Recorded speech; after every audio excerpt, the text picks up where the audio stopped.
Welcome to Sri Academy Online Teaching Classes 2020-21। सुप्रभात, मैं नीलम त्रिपाठी आज एक नए अध्याय के साथ प्रस्तुत हूँ। वह अध्याय है लखनवी अंदाज, पाठ का सार और यशपाल जी का जीवन परिचय। तो बच्चों, आज हम पढ़ेंगे लखनवी अंदाज पाठ के लेखक यशपाल का जीवन परिचय। सुप्रसिद्ध साहित्यकार यशपाल का जन्म 3 दिसंबर 1908 को पंजाब स्थित फिरोजपुर छावनी में हुआ था। उनके पिता का नाम हीरालाल और माता का नाम प्रेम देवी था।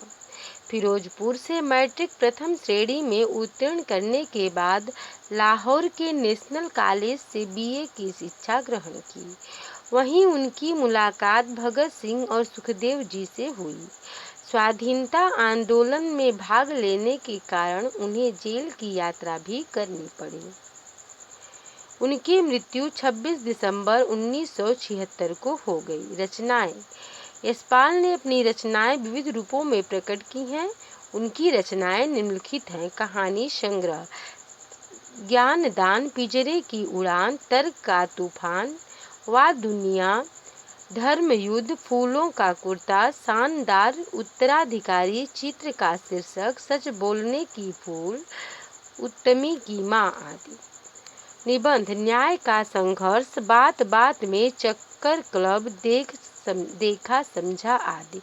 उपन्यास, झूठा सच, अमिताभ, पार्टी कामरेड, दादा कामरेड, मेरी तेरी उसकी बात आदि। संस्मरण, सिंहावलोकन, गांधीवाद का सब, चिंता, नाटक, नशे नशे की बात, रूप की परख, गुड़बाई, दर्दे दिल आदि। साहित्यिक विशेषताएं। साहित्यकार यशपाल की रचनाओं पर मार्क्सवाद का प्रभाव स्पष्ट रूप से दिखाई देता है। उनकी रचनाओं में आम आदमी के सरोकारों की उपस्थिति है। वे यथार्थवादी शैली के विशिष्ट रचनाकार रहे हैं। सामाजिक विषमता और राजनैतिक पाखंड और रूढ़ियों के खिलाफ उनकी रचनाएं मुखर रही हैं। यशपाल जी की भाषा शैली। उनकी भाषा स्वाभाविकता, सजीवता से युक्त रचनागत विशेषता को लिए हुए थी।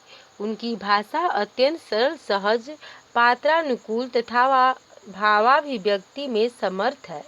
उनकी शैली वर्णनात्मक, संवाद प्रधान तथा प्रभावपूर्ण भी है।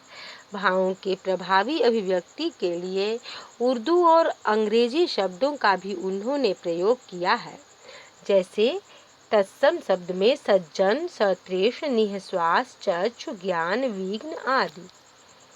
उर्दू शब्द में मुफस्सिल, गवारा, एहतियात, करीने, वल्लाह, शुक्रिया, तलब, किबला, तस्लीम, नफीस, नामुराद आदि। अंग्रेजी passenger, train, second class, ticket, birth, abstract आदि। मुहावरे, सिर खम लेना, ज्ञान चक्षु खुलना, सतृष्ण आँखों से देखना आदि। लखनवी अंदाज पाठ का सार अब समझ लेते हैं। लखनवी अंदाज नामक प्रस्तुत पाठ में लेखक ने ऐसे नवाबों के विषय में बताया है जो लेखक के समक्ष अपनी नवाबी का प्रदर्शन कर रहा है। खीरे की भागों को खाने की जगह सूंघ कर रसास्वादन करता है और सूंघते हुए खीरे की एक एक भाग को खिड़की से बाहर फेंक देता है। ऐसा करके वह डकार लेकर वह तृप्त होने का नाटक करता है। उनकी इस व्यवहार से लेखक सोचता है कि इस तरह से बिना घटना, विचार और पात्रों के भी कहानी लिखी जा सकती है। लेखक का अनुमान था कि डिब्बा खाली होगा, लेकिन उसने देखा कि एक बर्थ पर लखनऊ के नवाबी अंदाज में एक सफ़ेद पोश सज्जन पालथी मारे बैठे हैं, जिनके सामने तौलिए पर 2 चिकने खीरे रखे हुए हैं। लेखक की सहसा आ जाना उन्हें अच्छा नहीं लगा। नवाब साहब ने लेखक के प्रति कोई रुचि नहीं दिखाई और न लेखक ने ही परिचय करने का प्रयास किया। लेखक ने उनकी तरफ से आंखें चुरा ली व अपने आत्मसम्मान की सुरक्षा की। नवाब साहब का भाव परिवर्तन। लेखक सामने बैठे नवाब साहब के बारे में सोचने लगा कि नवाब साहब ने किफायत की दृष्टि से सेकंड क्लास का टिकट खरीदा होगा। अब उन्हें अच्छा नहीं लग रहा होगा कि कोई सेकंड क्लास में सफ़र करता हुआ उन्हें देखे। सफ़र का वक्त काटने के लिए खीरे खरीदे होंगे। लगता है अब उन्हें किसी के सामने खीरा खाने में संकोच लग रहा होगा। नवाब साहब खिड़की से बाहर देखते रहे और स्थिति पर विचार करते रहे। एकाएक भाव परिवर्तन करते हुए लेखक से खीरे का शौक फरमाने के लिए कहा। लेखक को नवाब साहब का एकाएक भाव परिवर्तन अच्छा नहीं लगा। लेखक ने शुक्रिया अदा करते हुए उन्हें मना कर दिया और कहा, किबला आप ही शौक फरमाएं। नवाब साहब का खीरा काटना। नवाब साहब कुछ और देर खिड़की के बाहर देखकर कुछ निश्चय कर नीचे रखे पानी से भरे लोटे से खीरे को धोए, तौलिया से पोंछे, जेब से नमक मिर्च छिड़क कर उसे सूंघ कर खिड़की से बाहर फेंक दिए। उन्होंने कहा, वल्लाह शौक फरमाए, लखनऊ का वालम खीरा है। नमक मिर्च छिड़क दिए जाने पर ताजे खीरे की पनियारी फाके देखकर लेखक के मुंह में भी पानी आ रहा था, लेकिन पहले पूछने पर वह मना कर दिया था। इसलिए कुछ सोचकर आत्मसम्मान रखते हुए शुक्रिया कहकर, मेरी मैदा जरा कमजोर है, किबला शौक फरमाए आप ही खाएं, कहा। नवाब साहब ने एक एक फाक बाहर फेंक दी।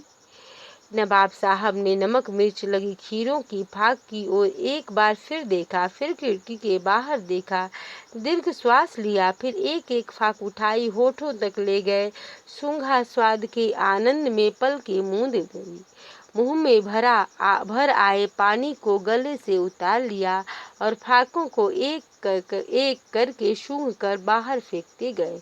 उसके बाद तौलिए से हाथ और होठ पोंछकर गर्व से लेखक की ओर देखा।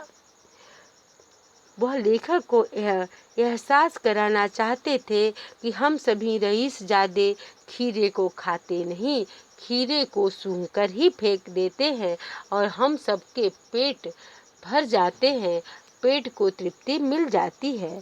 शकील नामुराद मेरे पर बोझ डाल देता है। लेखक को मिली प्रेरणा।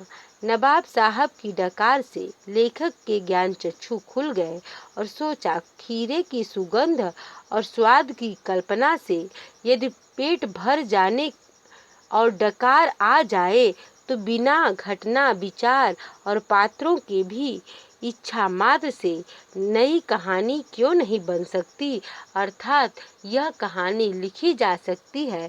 इसलिए लेखक ने बिना विचार, बिना घटना, बिना पात्र के ही अपनी इच्छा मात्र के माध्यम से कहानी का नया विषय वस्तु बनाया। लखनवी अंदाज और नवाब साहब पर विषय वस्तु बनाकर पूरी कहानी को लिख दिया। तो आशा है बच्चों आप इस पाठ के सार को अब समझ गए होंगे।